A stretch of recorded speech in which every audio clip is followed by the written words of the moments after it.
Good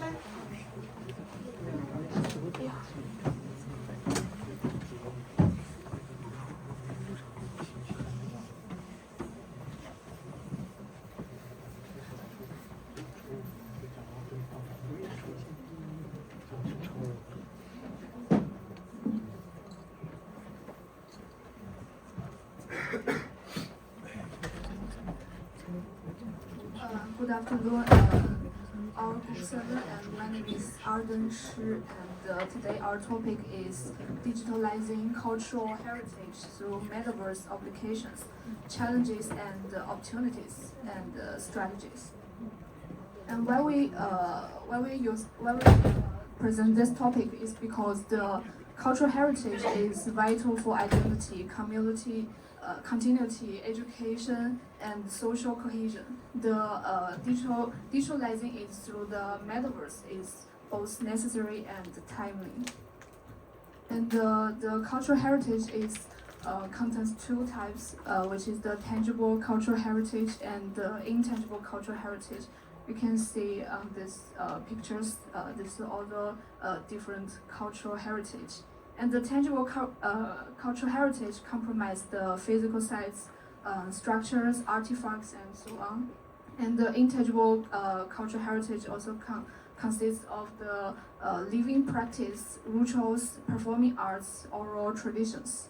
And so why we should to use the metaverse to feed this cultural heritage is because the metaverse is used as an immersive, interactive shared space and enables the high fidelity 3D reconstructions, virtual tours, and collaborative learning, expanding this. And you can use the cultural heritage to into the metaverse, and let the people in the future can also see the whole cultural heritage. And in these readings, their aim is to assess how metaverse apps support digital heritage through the reconstruction, education, access, and sustainability.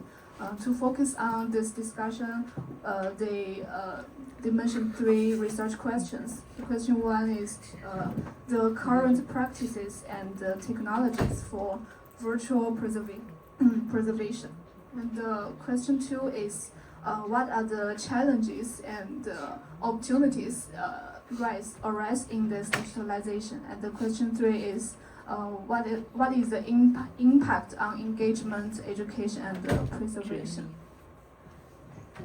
And in this reading, they use the Prisma style for the systematic review, and they use the Google Scholar from the 2020 to 2024.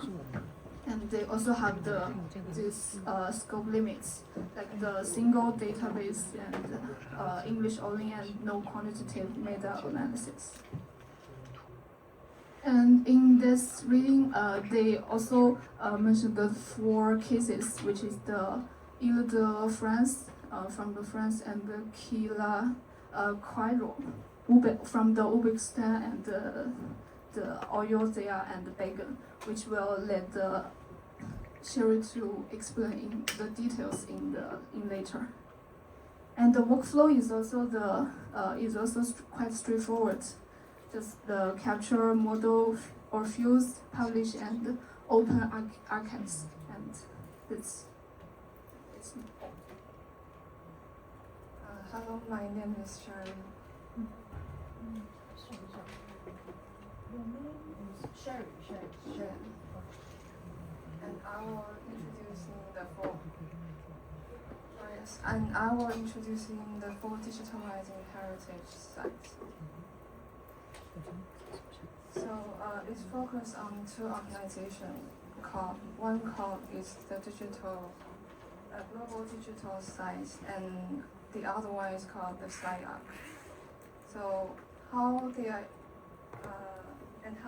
using the 3D scanning to build these 3D models of these famous UNESCO World Sites,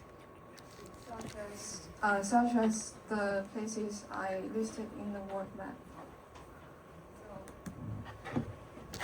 So first, let me tell you about the La France. It's situated in the central north of France and produces about 1/3 of the total GDP of France.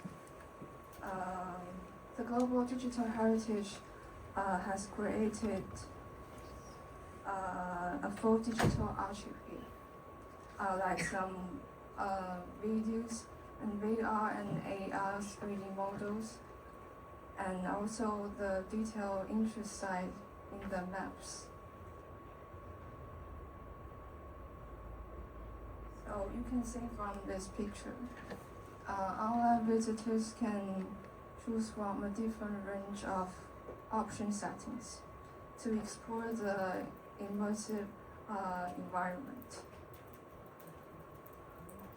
I think this will allow visitors to explore the intricate details in a virtual world while learning about its history. So secondly, I will talk about the Kashkadaryo. It's situated in the south part of Uzbekistan, and it's famous. It was famous for its historical site and natural landscapes. It was inscribed as a UNESCO World Heritage Site in 2000. And similar to the project, as I said before, in La France, the region's heritage site has also been preserved by producing the 3D models online.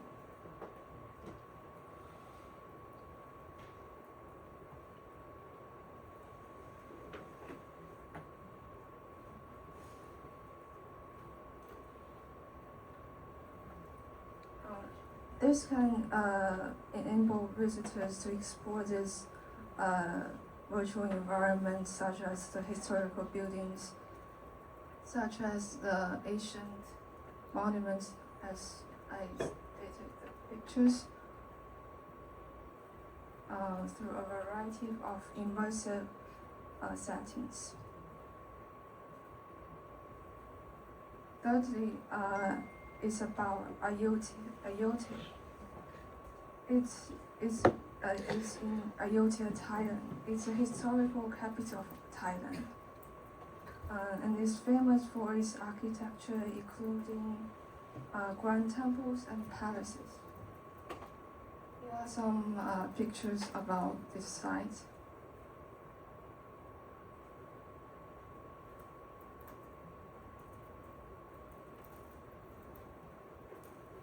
So this site has been recognized as the United Heritage Site in 1991, and in significance of its historical buildings and cultural significance. So you can see from this picture, SIAC has developed an immersive virtual experiences. As you can see, each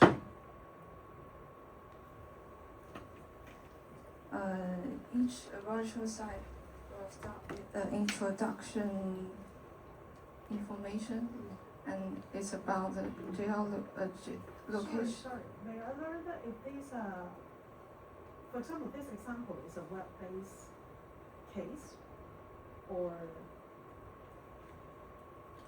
the previous one is on real device. So this one is This one, web-based archival one. so it's about two organizations. One is called the Digital Global Heritage, And I mean the platform. I'm a little bit lost here. I'm not sure how do this case be presented. so you can find this tab. The first tab is an XP So tab. it's a website. Yeah, it's a website. That's my question. So for the first tab is called the XP tab. You can get some detailed information about the set and some video of the projects. And the second is the guided tour tabs. So it's basically like you get a personalized guide, and they can teach you how to how can you use the tools to explore the virtual environment of the site. And about the third tab is called the immersive experience. It's like it lets the online visitors to explore the site using VR with headset. And secondly, it's about the 3D model tabs. It's like let's visitor explore it in a 360-degree visualization. So finally, the case is about Bagan in Myanmar. So Bagan is a historical capital of the Bagan Kingdom. It's renowned for its remarkable array of Buddhist art and architecture, particularly its temples and pagodas and monasteries.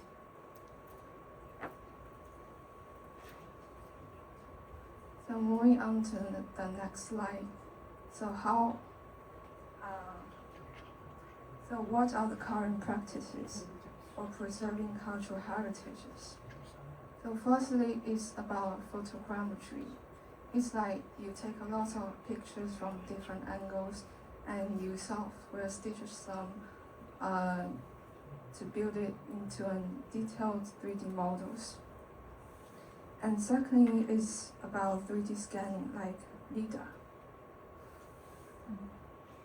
This technology uses lasers to map the exact shape and dimensions of an object. So it doesn't require any physical contact with the set. So which is perfect for fragile or hard to reach sites.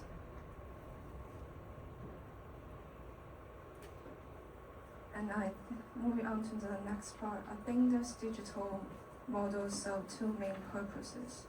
So on the one hand, it makes education and access easy for everyone. Like with VR and AR, you can take a virtual field trip to protected. On one hand, they are vital for preservation and research.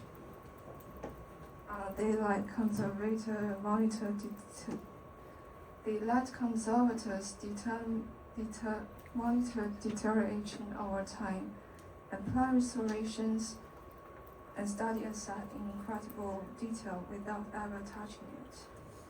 So this means it preventing from any further damages. So on the other hand, it makes education and access easy for everyone. So with VR and AR, you can take a virtual field trip to a protected site, right from your classroom or just your home. So I think it's a powerful way to reach public awareness of the cultural heritage sites. So this is my end part. Gregor will deliver the challenges and threats of using metaverse. Hello everyone, my name is Gerrard and my Chinese name is Xu Jiajun.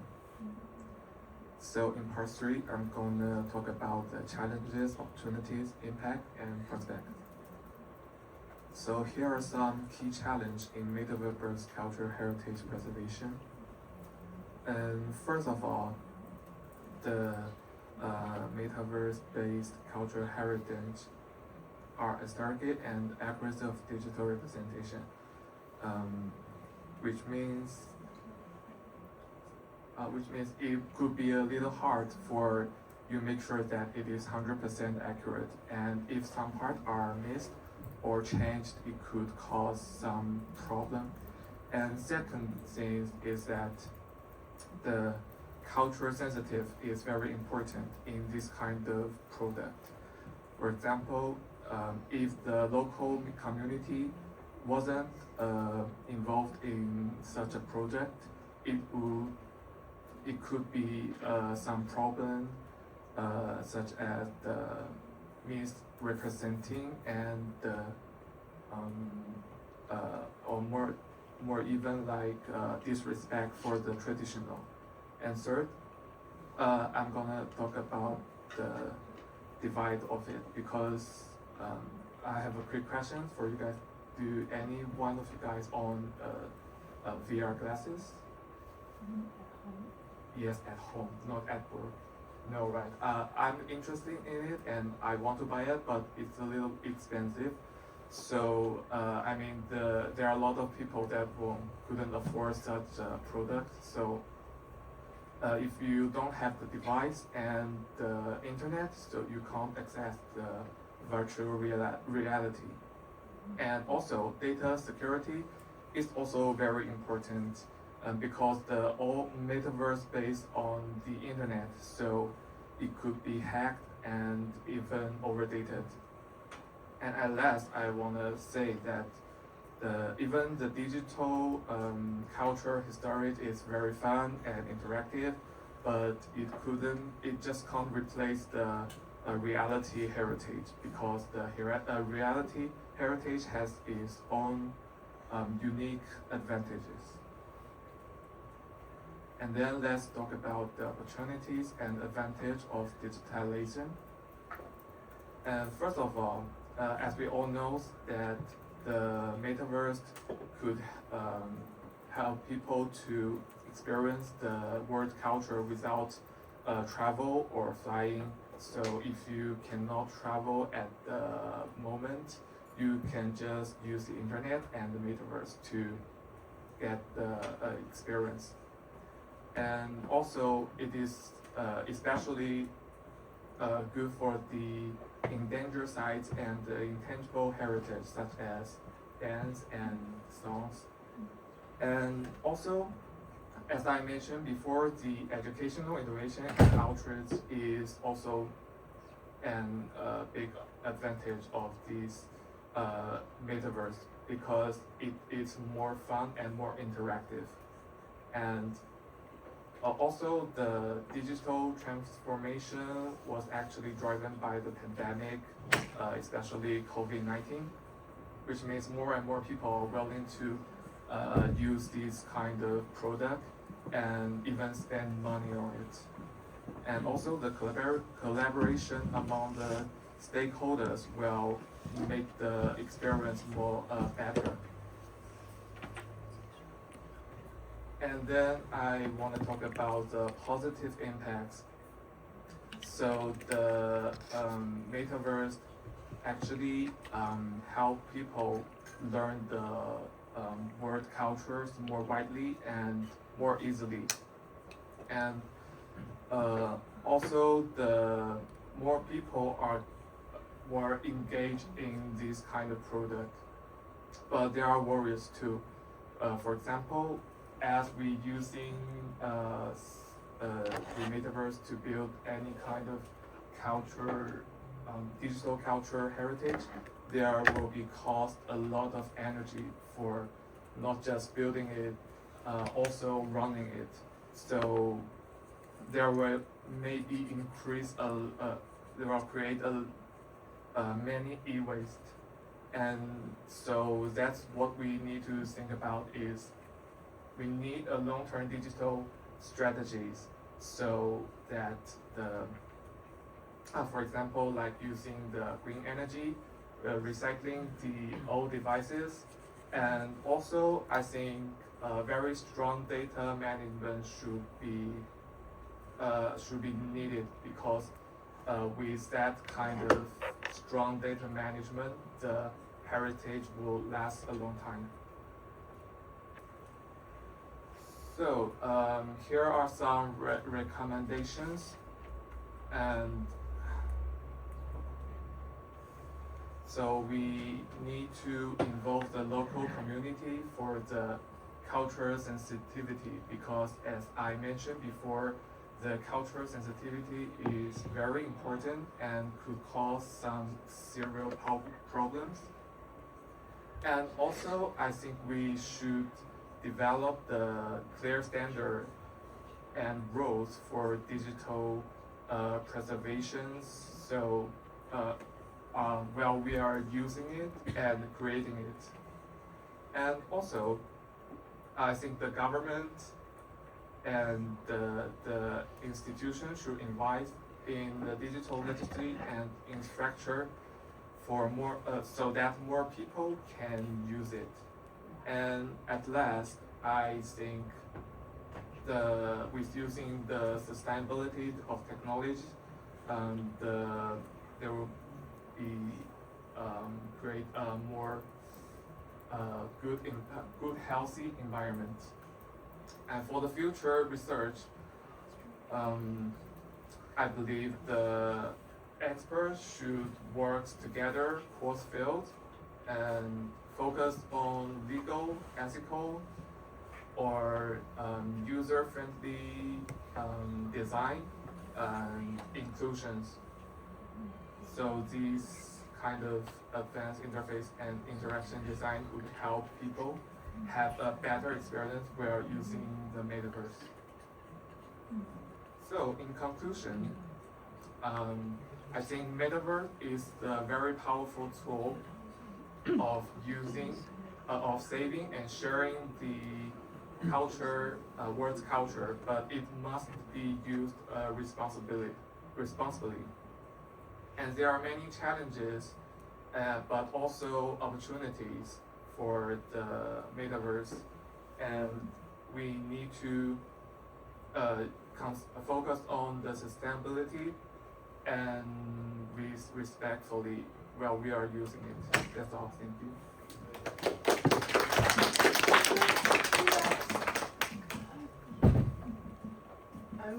What do you mean by the use the metaverse responsibly? What do you mean by that? Oh, because when we are talking about the culture heritage, it's not just again that you can edit it and or change it in your own minded, because it also related to the original story and the traditional kind of culture. So you have to respect it and make sure it won't let someone upset. Anyone? I have a quick question. The whole module is talking about creative entrepreneurship. So, do you know or guess why I picked digital heritage as one of the paper that let you guys? What's the purpose of it?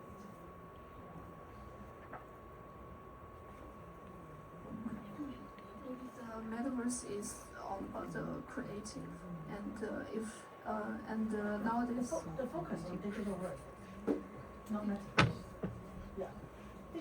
Digital heritage can be showcased on websites instead of only metaverse.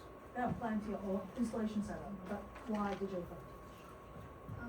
Maybe there's still a lot of person cannot understand the digital cultural heritage, so it need the creative entrepreneurship to let people know this.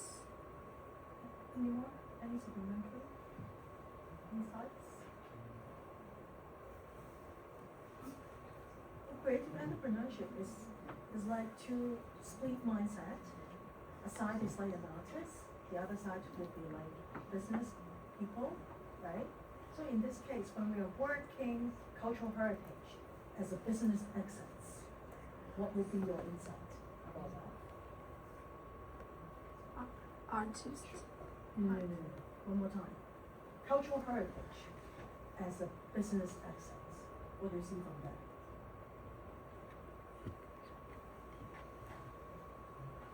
Maybe how it related to the money part, the ticket, and how you connected with the local for example, local shop or local artists. So they, beside the people are experimented in metaverse, are also willing to come into the real place. So it's about tourism. Yes. Okay. So there are two layers of things that can be explored through this paper. First of all, the cases that you mentioned, I'll suggest that you try to differentiate a little bit about that, because there is a reason why in one short paper provide 4 case studies. And it's similar case, why they're doing that. What's the choices? What are the choices? Why they're selecting those places? Those kind of things, informations and insights are really important for doing presentations, because that's how you connect with your audience, how you let them understand why. Because when we're talking about cultural heritage, well, making it on websites, making it in metaverse, it won't be a replacement for physical visit. Right? So there are reasons behind it. And then that is the reason why we have to learn it in class. Okay? So thank you. So let's take a short break, 10 minutes till 4:25, and then come to me for attendance taking.